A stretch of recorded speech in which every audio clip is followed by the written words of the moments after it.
Honours first ইয়ারের প্রিয় শিক্ষার্থীবৃন্দ, আজকের অনলাইন ক্লাসে তোমাদেরকে স্বাগতম।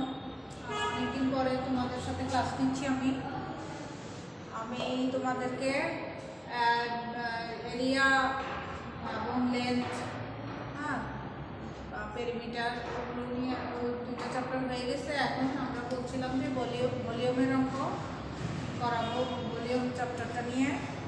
সেই চ্যাপ্টারটা আছে তোমার 11 অধ্যায়ে, ইন্টিগ্রাল ক্যালকুলাস 1 বইয়ে, chapter 11 section 1 volume of solids of revolution, অর্থাৎ ঘনবস্তুর আবর্তনজনিত আয়তন, ভলিউম আয়তন, তাই না? পেজ নাম্বার 1064, 1064 পেজে আছে। আচ্ছা, এখানে একটা ছোট ছবি আঁকছি যে এটা এক্স অক্ষ ওয়াই অক্ষ আঁকলাম। এখানে তোমার দুদিকে সেম, এটা মানে ঘুরালে একটা মানে ঘনবস্তুর সৃষ্টি হবে, সেটার আয়তন করতে হচ্ছে। এটাকে এক্স অক্ষের সাপেক্ষে রোটেশন করলে এই যে সরলরেখাটাকে তুমি যদি এক্স অক্ষের সাপেক্ষে, আমরা পরে আসছি কথাগুলো। আচ্ছা, আমরা আগে এই ঘনবস্তুর আয়তন বলতে কি বুঝি সেটা নিয়ে একটু আলোচনা করছি। কি লিখছি দেখো, the area bounded by a curve is revolving about a straight line or some axis. Some axis বলতে এখানে x axis অথবা y axis, then the body so formed. আচ্ছা, কি বলছে, the area bounded by a curve is revolving about a straight line or some axis, অর্থাৎ কি একটা straight line অথবা সাম অ্যাক্সিস, স্ট্রেট লাইন কি যেটা x অক্ষ বরাবর আছে বা কখনো y অক্ষের এই পাশটা ঘুরতে ঘুরে যেই এরিয়াটা তৈরি হবে, একটা অ্যাক্সিসকে ঘোরানোর পরে ঘুরালে যে অ্যাক্সিসের সাপেক্ষে ঘুরালে পরে যে ঘনবস্তুটার সৃষ্টি হবে বা ক্ষেত্রফল সৃষ্টি হবে, সেটাই তোমার এখানে আয়তন হিসাবে ইন্ডিকেট করা হচ্ছে। ইজ কল্ড সলিড, ঘনবস্তু। যে সলিড মানে ঘনবস্তু, ঘনবস্তু রিভলিউশন আয়তন, এখানে আবর্তনজনিত ক্ষেত্রফল বলা হয় বাংলায়। ঘনবস্তু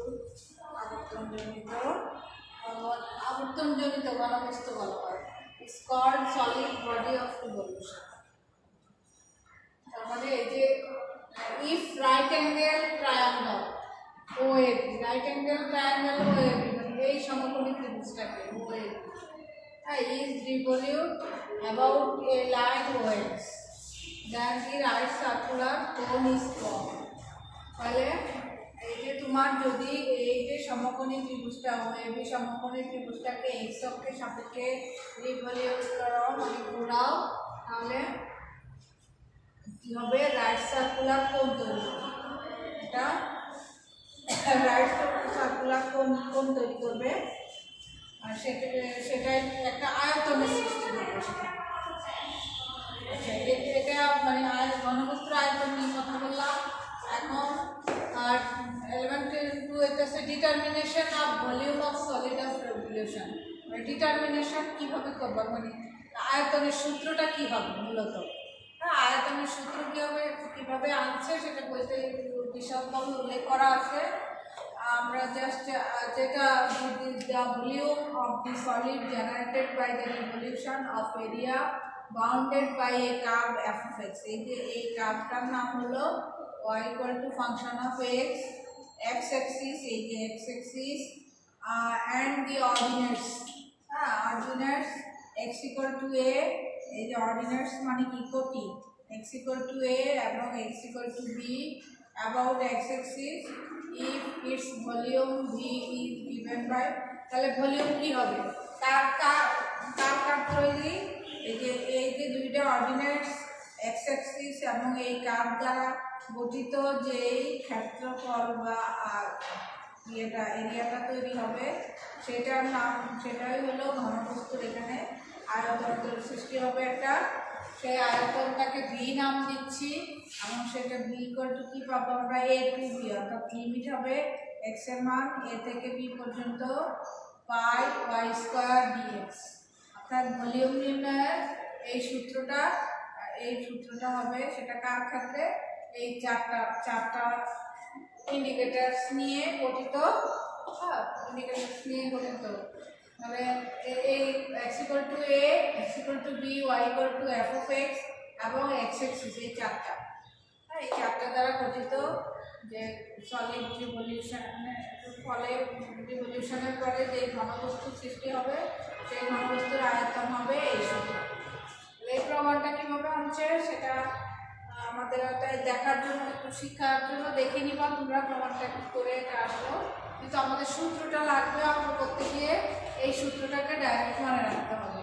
মানে এক্স এর লিমিটটা ঠিক সিমিলারলি একই রকম 11.3-তে আছে তোমার একই রকম, আর সেটা কীরকম, cause the volume of the solid generated by the revolution area bounded by a curve, এইখানে কার্ভটা কি x equal to function of y axis and the lines y equal to c, y equal to d about y axis, হ্যাঁ y axis এর সাপেক্ষে রিভলিউশনের যে আয়তনটা সৃষ্টি হবে সেটা c থেকে d, y এর লিমিট পাই x স্কয়ার d হবে।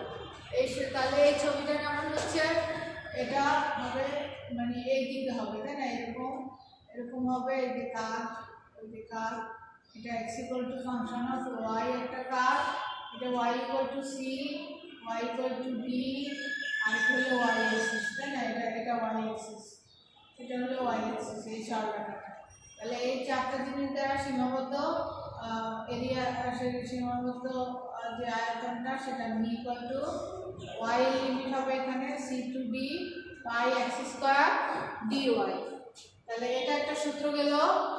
আচ্ছা অ্যানাদার সূত্র আছে 11.4 এ, যদি তোমার প্যারামেট্রিক ইকুয়েশন হয়, প্যারামেট্রিক কার্ভসের মাধ্যমে চলকের অন্য আরেকটা তৃতীয় আরেকটা চলক যেটা x কে psi অফ t এবং y কে x হলো তোমার phi of t, sorry x টা হবে phi অফ t আর y টা হবে psi অফ t যদি হয় তখন ভলিউম কি হবে, এই যে a to b pi y square dx যেটা সেটা হয়ে যাবে t এর লিমিট হবে, তখন হয়ে যাবে t এর, যেহেতু t এ ভেরিয়েবল তাহলে t1 টু t2 পাই y স্কয়ার, y মানে হলো psi অফ t এর হোল স্কয়ার, d পাই dx মানে হলো d phi অফ t। অর্থাৎ তখন অঙ্কটা প্যারামেট্রিক ইকুয়েশনে ট্রান্সফার হয়ে যাবে। আচ্ছা এটা হলো পোলারের ক্ষেত্রে r ইকুয়াল টু মানে ফাংশন অফ থিটা এবং থিটার রেঞ্জ যদি আলফা থেকে বিটা পর্যন্ত হয় তাহলে ভলিউম হবে alpha to beta 2/3 pi r cube sine theta d theta. তাহলে এগুলো হলো আমাদের সূত্র। তোমার এটা থিটা যদি তোমার ইনিশিয়াল লাইন বরাবর আবর্তন হয়, আর যদি ইনিশিয়াল লাইন না হয়ে থিটা ইকুয়াল টু পাই/2 দ্যাট মিন্স তোমার y অক্ষ বরাবর যেটা, হ্যাঁ এখানে হলো থিটা হলো ইনিশিয়াল লাইন হবে, যদি হয় তাহলে সেই ক্ষেত্রে v সমান একই সূত্রই, একটুখানি ডিফারেন্স, সেটা কি আলফা টু বিটা এখানে থাকলো 2/3 পাই আর কিউব, এগুলো সব ঠিকই থাকলো, শুধুমাত্র সাইন পাই/2 মাইনাস থিটা হয়ে যাবে, সেই ক্ষেত্রে হয়ে যাবে কস থিটা।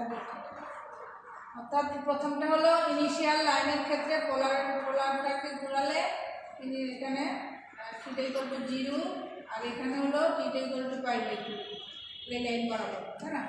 যখন থিটা ইকুয়াল টু 0 সাপেক্ষে তুমি আবর্তন করাচ্ছ তখন হয়ে যাবে যে এটা সাইন থিটা ডি থিটা, আর এখানে যখন পাই/2 এর সাপেক্ষে তখন হয়ে যাবে কস থিটা ডি থিটা। তাহলে এই কয়টা সূত্র আমাদের আয়তন নির্ণয়ের সূত্র।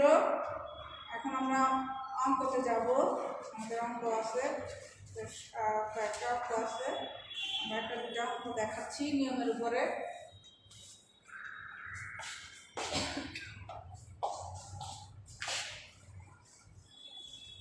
আচ্ছা তোমার এখানে 1 নম্বর প্রশ্নটাই প্রথমে নিচ্ছি।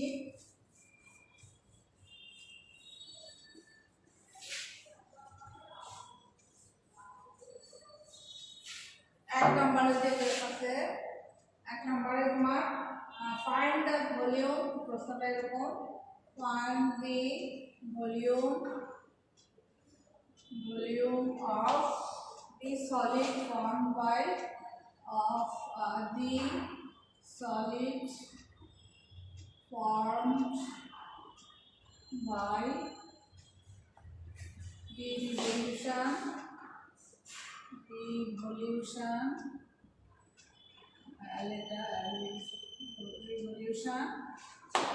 of the leaves x square by a square, then its equation y square by b square equal to 1. কার ভলিউম বের করতে বলছে, find the volume of the solid formed by the revolution of ellipse. এই ইলিপসের রিভলিউশনের ফলে যে ঘনবস্তু সৃষ্টি হবে সেটার আয়তন নির্ণয় করতে বলা হয়েছে। এটা কার্টেসিয়ান ফর্মে আছে।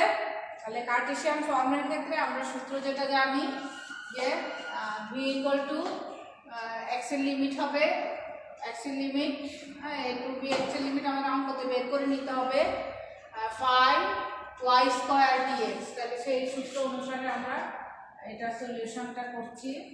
এখানে আমরা প্রথমে গিভেন ইকুয়েশন, প্রতিটা অঙ্কের স্টাইল একই রকম। এর আগে এরিয়া ভলিউম বের করছি আমরা। গিভেন ইকুয়েশনে সিস্টেম শুধু একই, আগের কথাবার্তাগুলো যে ইভেন পাওয়ার থাকলে কি হবে এগুলো কিন্তু আগের কথাবার্তা। যেহেতু y এর উপরে ইভেন পাওয়ার, তাহলে সিমেট্রিক্যাল অ্যাবাউট এখানে বোথ অ্যাক্সিস হবে। যেহেতু x এর পরিবর্তে -x এবং y এর পরিবর্তে -y বসালে কোনো পরিবর্তন হবে না। তাহলে তোমার এটা উভয় অক্ষের সাপেক্ষে প্রতিসাম্য হবে। তো এই কথাগুলো আমরা যেহেতু এর আগেও লিখছি, আর এখন আর আমি লিখবো না, বইতে লেখা আছে বা আগের থেকে। আমরা এখানে একটু এই লিপসের ছবিটা একটুখানি আঁকি, ছবিটা একটু আঁকার চেষ্টা করি। মানে অনেকটা এরকম, অনেকটা ইয়ে হয়নি, দুই পাশে ডিস্টেন্সটা প্রায় সমান দেখাইতে হবে। এখানে সুন্দর হয়নি, মানে মোটামুটি সুন্দর করার চেষ্টা করবো আর কি।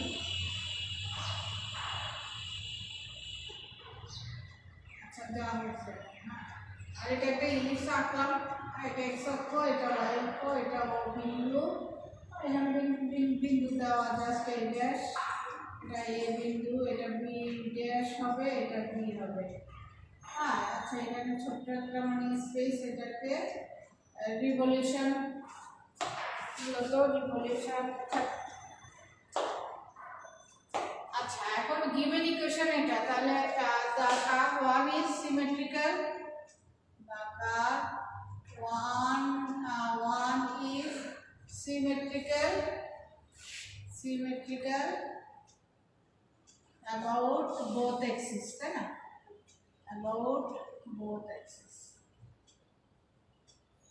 উভয় অক্ষের সাপেক্ষে কিন্তু এক নাম্বার ইকুয়েশনটা প্রতিসম। ছবিতেও দেখতে পাচ্ছ যে উভয় অক্ষের সাপেক্ষেই কিন্তু প্রতিসম। আচ্ছা, এখানে আমরা দুইটা বিন্দু ধরে নিচ্ছি, একটা হলো পি আর একটা কিউ। এটা এম হবে, এটা এম হবে, এই মাথা।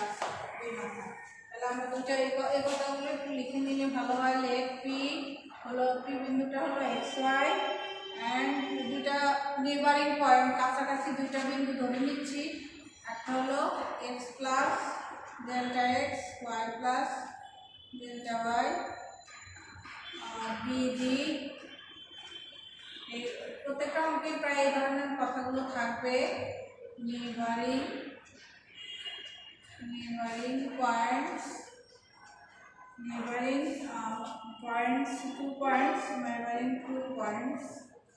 two points on the curve 1. Now the stripe P, Q, M, N is revolved about x axis.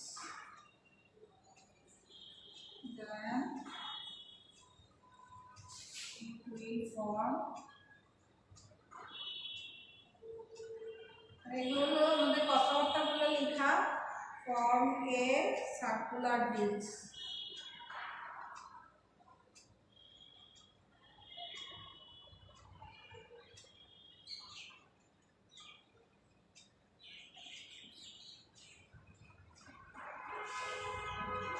radius 1 তাহলে কি বললাম আমরা let P and Q be two neighboring points, P Q be the neighboring points on the curve 1. Now the stripe PQM মানে যে PQM এর যে স্ট্রাইপটা সৃষ্টি হলো সেটাকে যদি x axis এর সাপেক্ষে অ্যাবাউট রিভলভ x axis এর সাপেক্ষে রিভলভ করাও, হ্যাঁ, তাহলে কি একটা সার্কুলার ডিস্ক সৃষ্টি হবে যার রেডিয়াস হলো y, যেটা radius y।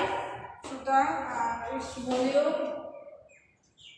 its volume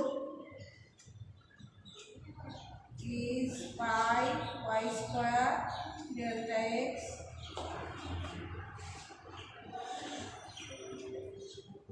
here limit of x is minus a to plus a। আচ্ছা, এখানে লিমিট বের করার নিয়ম তো এর আগে অনেকগুলোতে করা হয়েছে, যার কারণে যখন কি x অ্যাক্সিস এ তখন কি y এর মানটা 0 হবে, তাই না? x অ্যাক্সিস এর ক্ষেত্রে y এর মান 0, তাহলে x স্কয়ার ইকুয়াল টু কি a স্কয়ার হয়। x স্কয়ার সমান সমান তোমার a স্কয়ার হয়, এইজন্য তুমি এখানে আমি একটু সাইড দেখাচ্ছি, x square by a square equal to তখন 1 হচ্ছে, তার মানে x square equal to a square x equal to plus minus a। তাহলে limit of x is equal to কি মাইনাস a থেকে প্লাস a পর্যন্ত। তাহলে লিমিটগুলো এভাবে বের করে সবগুলো আমরা এরিয়া এবং লেন্থের অলরেডি আলোচনা করছি, যার জন্য এখানে ডাইরেক্ট লিখলাম যে লিমিট অফ x ইজ এটা, আর ভলিউমটা হবে ওই যে এই স্ট্রাইপ দ্বারা ভলিউম যেটা রেডিয়াস বলছে y, তাহলে সেই ভলিউমটা হবে পাই y square delta x। Delta x কে এদের মানে তোমার x অক্ষ বরাবর যে ইয়েটা সেটা হলো ডেল্টা x। সে এখানে আচ্ছা, তাহলে দেখো v মানে ভলিউম কি হবে, দেখো v equal to limit minus a to plus a pi y square dx, pi y square dx, এটাকে সমান সমান পাই ইন্টু y স্কয়ার। এখানে আমরা ইয়ে করতে পারি প্রপার্টিজের কথা তোমাদের মনে আছে নিশ্চয়ই, যে মাইনাস a টু প্লাস এটাকে 2 ইন্টু 0 টু a, হ্যাঁ, যদি তোমার কোনো চেঞ্জ না হয় সেক্ষেত্রে 2 ইন্টু 0 টু a করে দিতে পারি, 2 ইন্টু 0 টু a বসাই দিলাম। আর এটা কি থাকে পাই y স্কয়ার। এখন আমরা y স্কয়ারের মানটা কত থেকে বসাবো, 1 নম্বর ইকুয়েশন থেকে। এটা একটু সাইডে তোমরা বের করে নিবা, y square by b square সমান কি হচ্ছে 1 নম্বর ইকুয়েশন থেকে 1 minus x square by a square. তাহলে y স্কয়ারের মানটা হচ্ছে b স্কয়ারটা কমন থাকবে, b square into 1 minus x square by a square. এই মানটা আমরা এখানে বসাচ্ছি, পাইটা তো বাইরে নিয়ে আসছি, এখন y স্কয়ারের মানটা তোমার y স্কয়ারের মানটা হচ্ছে তোমার পাই তো আছে এখানে b square into 1 minus x square by a square dx। এটা জাস্ট সূত্রতে লিখলাম, এখন হলো ইন্টিগ্রেশন করলাম। এখন কাজ হলো শুধুমাত্র ইন্টিগ্রেশন করা, তাহলে ইন্টিগ্রেশন করো।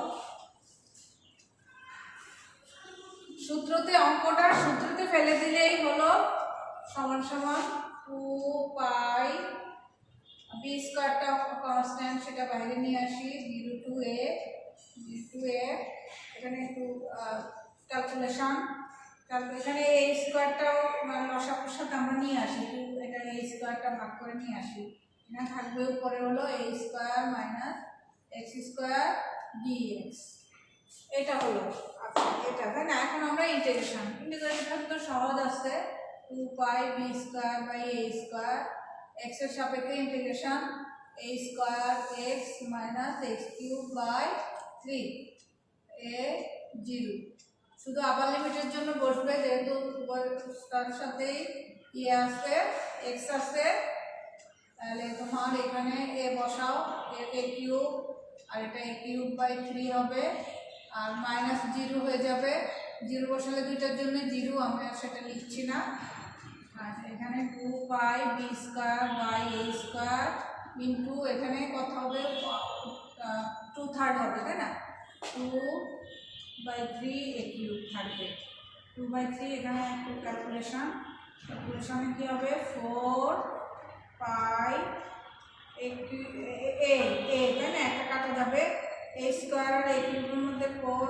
পাই a b স্কয়ার এটা থাকবে তাহলে তোমার ভলিউমটা বের হচ্ছে ও আচ্ছা 3 আছে সরি 4/3 3 আছে by 3 4/3 pi a b square তাহলে এটা আমাদের ভলিউম বের হবে এটাই আমার অ্যান্সার এটা তোমার অ্যান্সার ভলিউম সহজ জিনিস আমাদের মেইন এই এরিয়া ভলিউম এবং এই কি বলে লেন্থ সিস্টেম একই কথাবার্তাগুলো ভিতরে একই তোমার যে লিমিট বের করার সিস্টেম প্রত্যেকটা ক্ষেত্রে একই শুধুমাত্র সূত্রগুলো আলাদা এইটুকুই পার্থক্য সূত্রতে অঙ্ক ফেলে দিলে সব ইন্টিগ্রেশন তোমাদের জানা আছে ইন্টিগ্রেশন সিস্টেম তাহলে আমাদের অঙ্ক সহজ যদি তুমি সূত্রগুলো মনে রাখতে পারো তাহলেই হোক সূত্রগুলো মনে রাখার একটাই উপায় যে অঙ্ক বেশি পরিমাণে প্র্যাকটিস করলেই সূত্র মনে থাকবে লিখে লিখে প্র্যাকটিস করতে হবে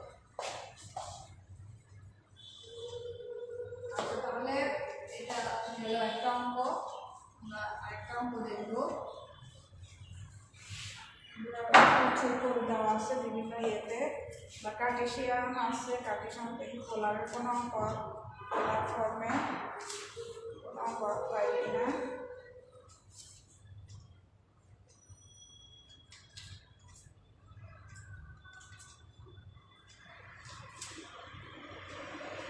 পোলার ফর্মে একটা অঙ্ক আছে কার্ডিওয়েডের অঙ্ক নাম্বার 7 প্রশ্নটা ফাইন্ড দি ভলিউম একই জিনিসের কিন্তু এরিয়াও বের করছি ফাইন্ড দি ভলিউম এটা এখন ভলিউমের করবো find the volume of the solid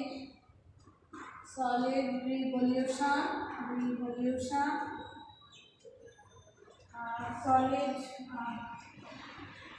solid formed by solid complete solid formed by the revolution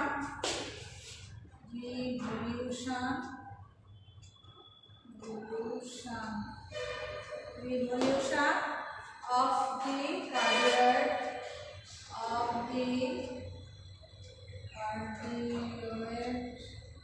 cardiac T are equal to a into 1 plus cos theta about the initial line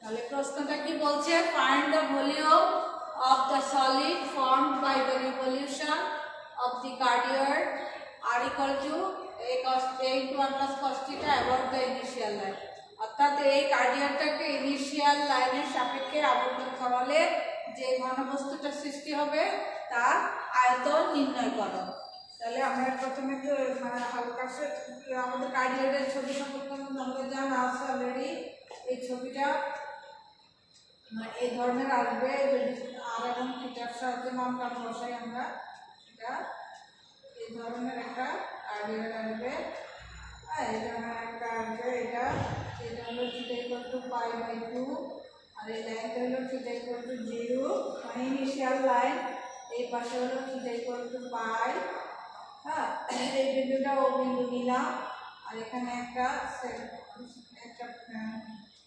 Q এটা P R theta তাই না দুটো বিন্দু পাশাপাশি বিন্দু এটা তাহলে system সে আগের মতোই সলিউশনে আমরা কি গিভেন ইকুয়েশন লিখলাম given equation r equal to a into 1 plus cos theta, এটাকে 1 নাম্বার দিয়ে রাখলাম।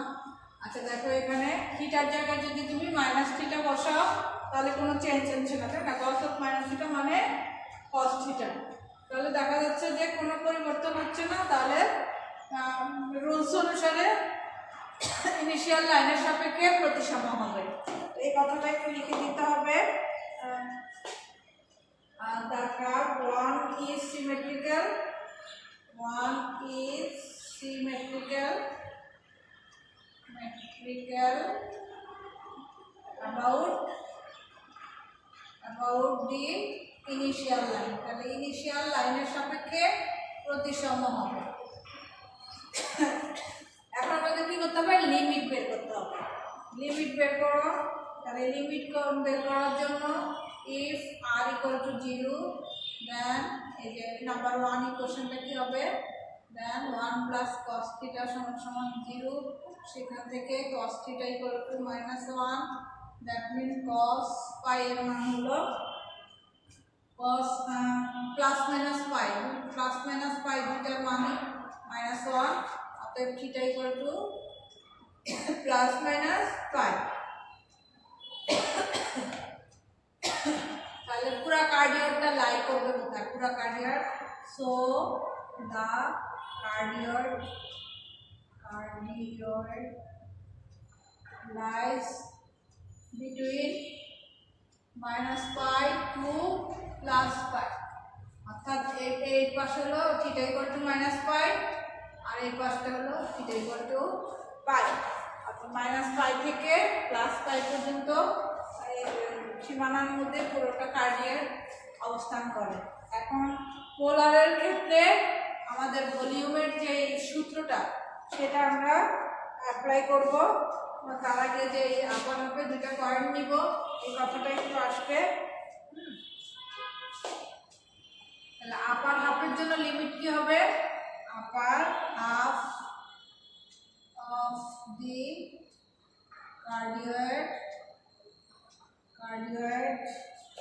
lies between 0 to pi। 0 to pi এর মধ্যে আপার হাফটা ইয়ে করছে। তাহলে if the area OPQ, ছবিতে একটু দেখো যে OPQ, সরি আমার এই আঁকাটা একটু রং হচ্ছে, হবে এরকম ও বিন্দু থেকে, তো হলো ও আর এটা হলো P. OPQ if the area OPQ is revolved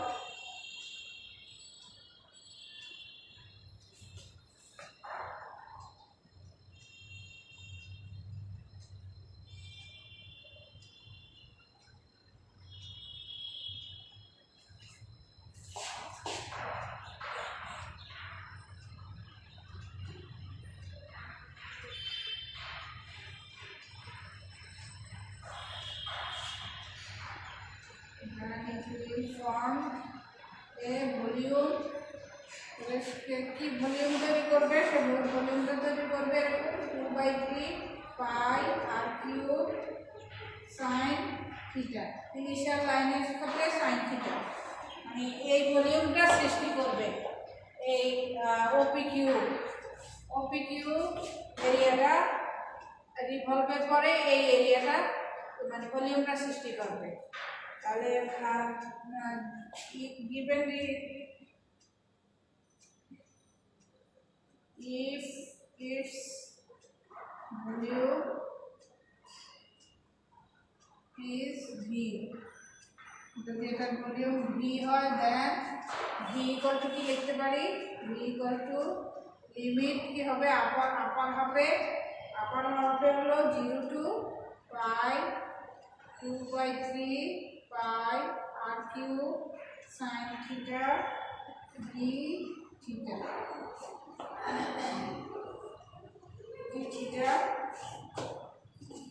এটা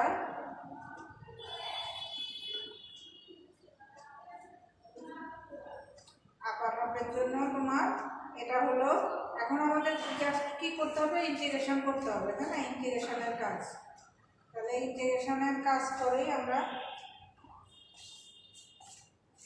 ইন্টিগ্রেশন তো ইন্টিগ্রেশন আমাদের সহজই আছে, শুধু সাইন থিটার ইন্টিগ্রেশন হবে। সাইন থিটার ইন্টিগ্রেশন যেহেতু থিটার সাপেক্ষে, সাইন থিটার ইন্টিগ্রেশন করো, that implies v equal to 2/3 পাই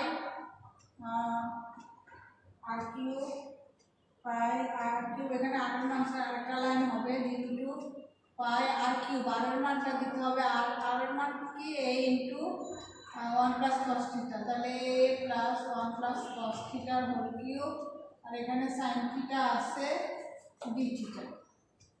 হ্যাঁ, এটা 1 নম্বর বাই 1 থেকে হবে, বাই 1 এ আর ইকুয়াল টু মানটা আমরা এখানে নিয়ে আসলাম।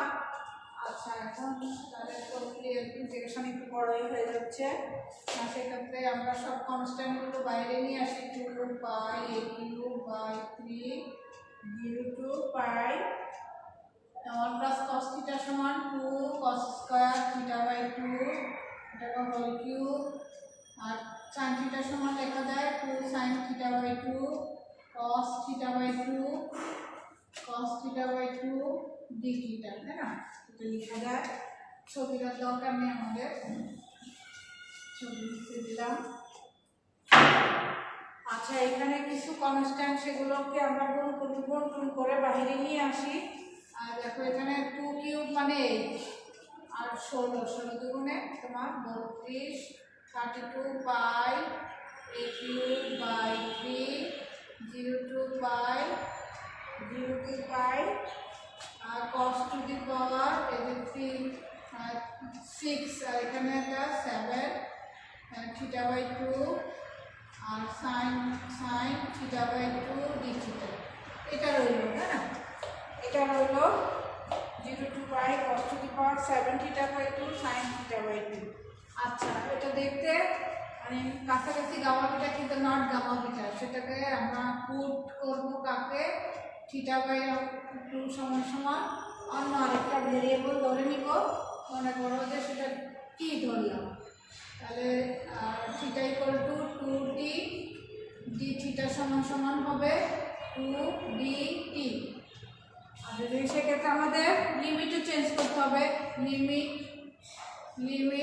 If theta equal two 0, lower limit theta equal two 0 হলে টি এর মানটাও 0, এখান থেকে ইফ থিটা ইকুয়াল টু কত পাই, তখন টি ইকুয়াল টু হবে পাই বাই 2, পাই বাই 2। তাহলে অঙ্কটা ট্রান্সফার হয়ে কি হলো দেখো, 32 pi a cube by 3 0 to pi by 2 হয়ে যাবে লিমিটটা।